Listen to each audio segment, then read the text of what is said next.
CQDX, CQDX, CQDX. This is Havana calling.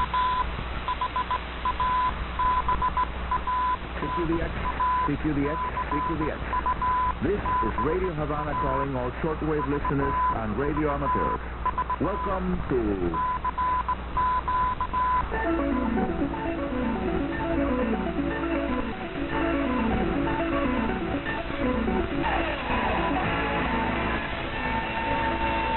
DXers Unlimited, Radio Havana's weekly feature dedicated to the fascinating world of radio communications. Hola, amigos all around the world. You are most welcome to the middle of the week edition of DXers Unlimited. I'm your host, Arnaldo Anicoro, Radio Amateur 2KK, and here's item 1 of today's program. The current solar cycle number 24 was slightly unusual in that it supported two peaks. The largest in April 2014 was preceded by an early peak in March of 2012. Despite this scenario, cycle 24 displays the lowest peak since the year 1906. At present, solar activity is extremely low, with just a small soft spot in sight. Item 2, an update for amateur radio DXers. This is your latest DXCC country and entity report. According to the amateur radio broadcast network for the week of Sunday, 25th August through Sunday, 1st September, there were 207 countries active on the air on the amateur band.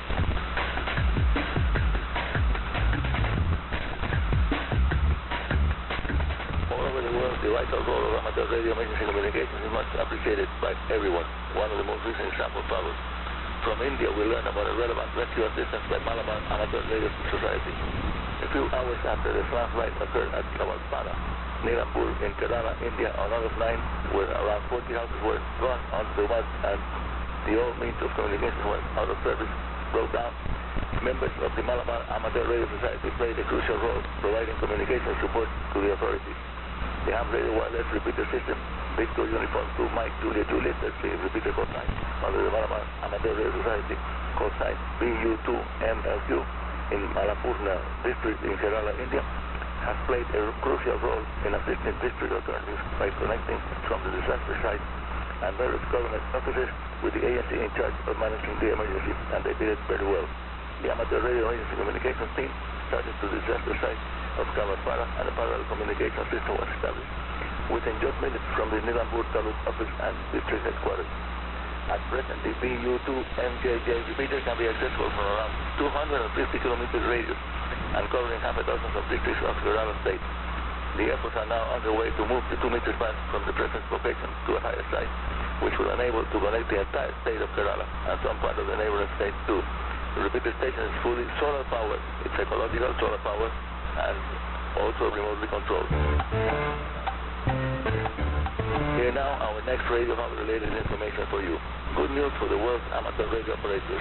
The managed to the 2 meters band segment between 144 and 146 MHz display stations in the ITU regions 1 and 3 has just vanished. Fortunately, there has been a serious concern in the amateur community over a proposal made by France to start reallocating 144 to 146 MHz to the Aeronautical Navigation Service and the Radio Communications Conference, likely to happen in 2023, to accommodate the growing number of aircraft employing new navigation tracking and communications aids. At the meeting of the conference preparatory group for the Council of Post and Telecommunications, CEPT, which concluded on August 30 in Ankara, Turkey, France modified its proposal that the International Telecommunications Union should study several frequency segments for sharing with the Aeronautical Mobile Service, and withdrew the core of the news, withdrew the 144 to 146 segments from the proposal. So no more request for 144 to 146 for aeronautical service. This most welcome development was the result of an energetic and professional representation by delegates from the International Amateur Radio Union. Other amateur bands are still in jeopardy by spectrum-hungry users. They base their request on the fact that those frequencies receive very little use by the amateur radio community worldwide, something they have found by implementing automatic recording spectrum monitors, exploring the bands, doing scanning all the time. The lesson to be learned for the worldwide amateur radio community is to be on the air as much as possible on all available frequencies, all available bands, because the use or lose it can be a joke in reality. Use it or lose it. You were telling on the air to a nice report that starts very nicely by saying, and I quote, "I love your programming and listen often. I live in Buffalo, Texas, and here you learn and clear on 6,100 kilohertz, 12:27 a.m. on the 2nd day of September. My address is Cardiff Soccer Field, Buffalo, Texas. Another QSL on the air to another listener report. I enjoy your program listening on 6100 around 0630 UTC on Thursday, August 22. You had an excellent signal in North Alabama. S9 plus 25 dB at frequency 6100 on my FT897. I would appreciate a QSL card if you still do that. Of course we do it, of course. Thanks, Mark Henderson, code 9, Kilo Bravo 4, Kilo Kilo Ball, KB4 KKG, Decatur, Alabama. Now some highlights of solar and geomagnetic activity for the period between 26th of August and the 1st of September. Solar activity was at very low levels. New region 2748, solar active region, solar latitude north 14 degrees, solar longitude 205 degrees, plus area BXO 010 on 1st September, emerged on the disk but remained quiet and stable. No Earth-related coronal mass projections were observed. No proton events were observed at geosynchronous orbit. Now, a short-form forecast of solar and geomagnetic activity for the period between 2 September and 28 September. Solar activity is expected to be at very low levels for that long period. No proton events are expected at geosynchronous orbit. The greater than 2 million electron flux at geosynchronous orbit is expected to be at high to very high levels on the period between 2 and 13 September, and also again 27 and 28 September. Normal to moderate levels are expected between 14 and 26 September.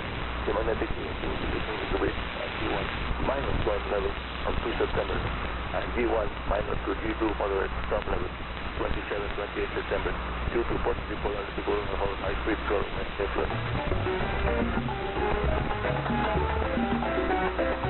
Radio Havana International has announced stopping broadcasting on shortwave frequencies according to a press release published by AGE Press, the official Romanian government news agency. The brief also reports that .com, the company in charge of the two transmitting shortwave sites, will also be closing down.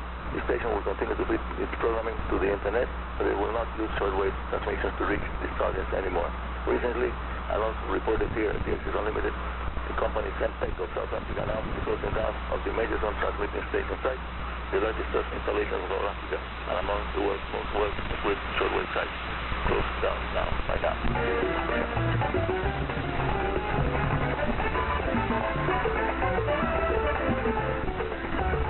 Send your reports and comments about this and other Radio Havana Cuba programs to info@rhc@enet.cu.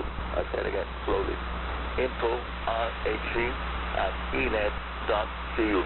And via email, send to Icom, my last name is Charlie, Oscar, Romeo, Oscar, in phonetics, Icom, Radio Havana Cuba, Havana, Cuba. And that's all for today. This is Icom, Radio Amateur 02KK, your host here at Radio Havana's DXers Unlimited, saying 73 and very good DX.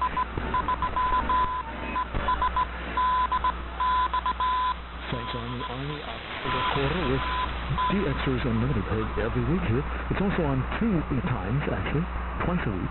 It's on the weekend, on Saturdays, into Sundays, and the midweek edition on Tuesdays and Wednesdays, UTC days, DXers